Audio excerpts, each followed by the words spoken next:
रनिया करी है काई कोचिंग एकरा प्यार हो गई। रनिया करी है काई कोचिंग एकरा प्यार हो गई। जब से नैना आइल रवली छौरी फरार हो गई।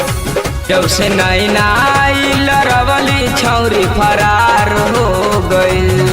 घर से बहरा सब कहे ई बेकार हो गई। घर से बहरा सब कहे ई बेकार हो गई। त राहुल पर मियाँ लेके रनिया के फरार हो गई। त राहुल पर मियाँ लेके रनिया के फरार हो गई।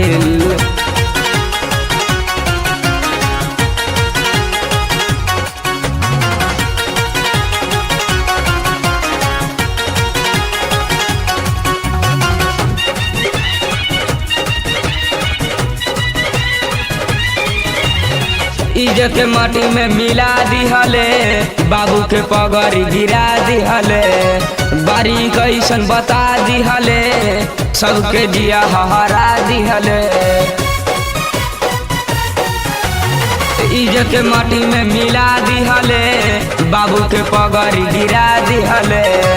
बारी कैसन बता दिहले, सबके जिया हरा दिहले। पूरा कोचिंग के नममा प्रचार हो गई।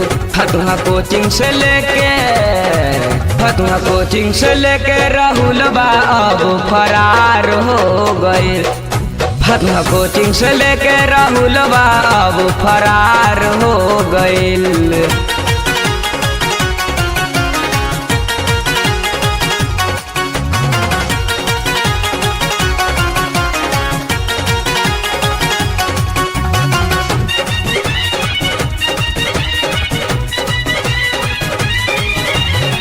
प्यार में पूरा पगल आइले हो, तनी न छौड़ी शरम आइले हो। रंग अपन देखैले हो, पानी जवानी के बहैले हो। प्यार में पूरा पगल आइले हो, तनी न छौड़ी शरम आइले हो। रंग अपन देखैले हो, पानी जवानी के बहैले हो। रनिया पूरा बिहार में प्रचार हो गइल। चिंटुआ लेके रनिया के फरार हो गइल। चिंटुआ लेके रनिया के फरार हो गइल। बुझला।